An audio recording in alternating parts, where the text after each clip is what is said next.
So mao ni ang padung og Tagbao proper. Mao ni ang ruta ni Roger karon. So mao na ang view dito.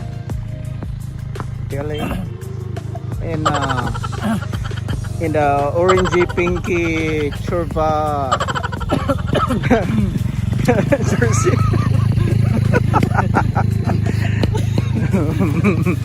Kita ka to, te. Asa? Basta na isuba, agian na to, gikan sa suba padong dito sa taas. Mo na to sa kaon. Okay. So mo na siya. Suba na. And sakto ang forecast nga 83% cloudy. Aha. Aha. Kita ninyo nga cloudy kayo, so di ra kayo ta mga laspag ani. So okay ra tani. Buhi ra. So kani siya padong panig Tagbao. Proper. Let's take. Ano to? Welcome to Tabunan Sunday.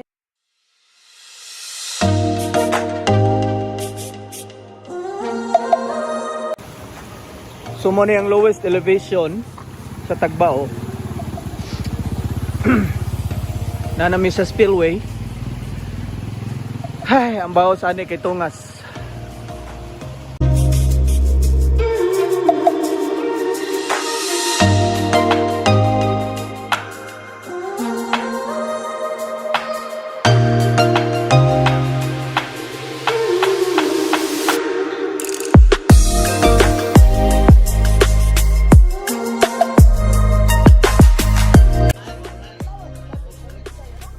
Tagbao proper.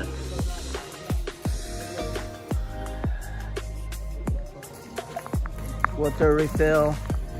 Unong sa mi kay nag-refill og tubig kay mura og padong nga ni sa mga steep kay climb diri sa Tabunan. But Gunong na to. we're quite positive nga kung mutungas kuno mi og Tabunan kaya ra namo pero hangad kuno kayo. Tanaw lang namo ni ron. Sikan na to. Mainit. Kay kani si Roger mura og may ruta ron siya boy scammer. Scammer for today is Roger. But nindot sa ni siya nga route, scenic ang iyang route, nindot ang mga bukid, nindot ang mga again. Pilahan nga atong gigan sa tap-tap oh. Ah, Atong sa tap-tap pa. oh. Kaya na mo to sa local kay ngayon siya nga usa ka kilometro ra kuno kapin gikan dito. Base atong gidagan murag layo naman. Basi ang iyang pasabot. Straight ba dili ta mo liko ba? Straight line ang uska kilometro. Oh. Wala bot liko-liko. Wala mo liko. Kung makita ninyo rin kana sa taas ang bukid, Okay. Kani nga bukid, mao kuno na ang agianan padulong sa Manunggal. Manunggal. So mo ni mong i-traverse padog Manunggal, oh. Kung naa si Brian, pwede na nato labangon. So meaning we are almost there at Tabunan, no? Or Tabunan na ni? Almost there. Okay. So almost there. Sige, una mo. Bye-bye.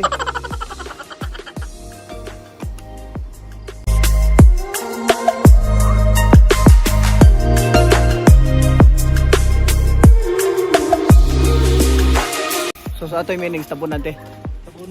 Tabunan sa clouds. Unsa ka? Unsa to, Rods? Unsa to, Rods?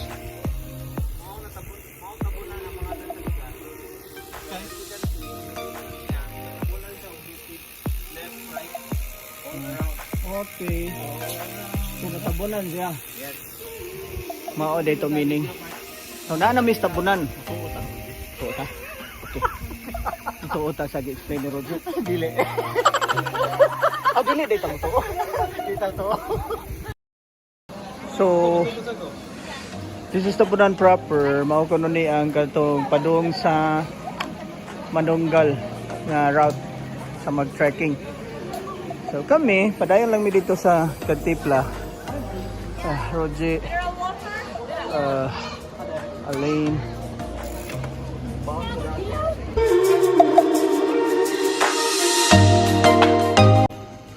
Okay, time check 11:40 and mo pay pagawas na mo gikan og Tabunan.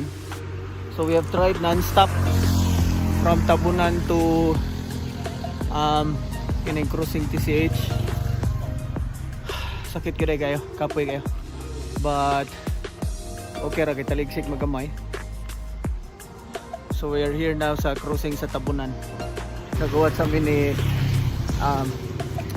Roji, kinis Roji. Mo'y nang scam na mo, but asa pa ni Sharon. Boto lang sana mo. Diba te? Of course. Rog, naabot mi og 11.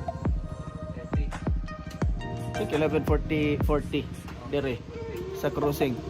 Ug di pa ka maabot, mag-una mi dito sa Kantipla kananan ha. Apas lang dito sa Kantipla kananan.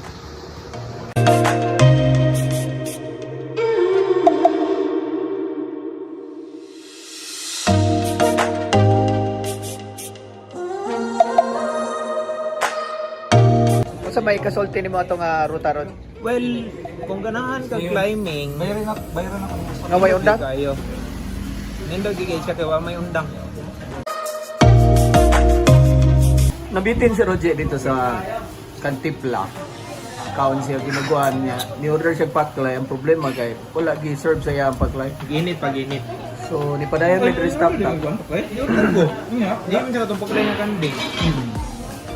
Order ko usa. Isa nga, init kung ka na mo, sir. What ka? Si Katol ang gagamit pag init ito. Pa mong gihaton, isa ihatod na niya. Wala man na rin. Wala. Pero so far ha, maka-compare ko lamig dito rin. No? Lami ka na rin kuya ka. Bahig kita ang Lami pa yung lechon. Lami pa yung dinuguan. Dugo-dugo. Oh. Dugo-dugo. Lugaan, mangga, ito. Sipo no? Bingka. Sipo no? Lami. Kayong sabaw ko sa manok niya. Saya. Kami kayo. Mas lami ako, Diyos.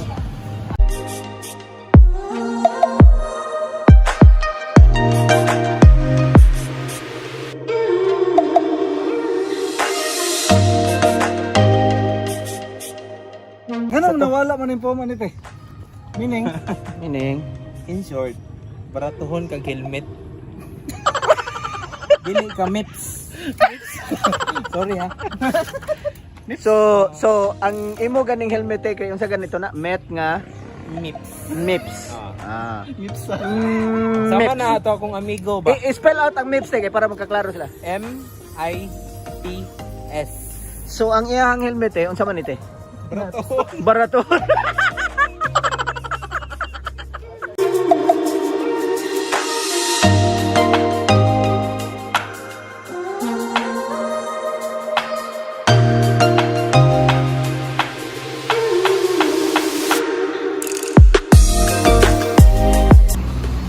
Lahi sa siyang experience kay number 1, wala kay masugatan. Onya challenging sa siya kay unlimited ang climbing. So, pero doon ra. Only flight 5 kilometers plus no? 5.8 something. Nindot sa siya. In the care. Gikan sa Tabunan.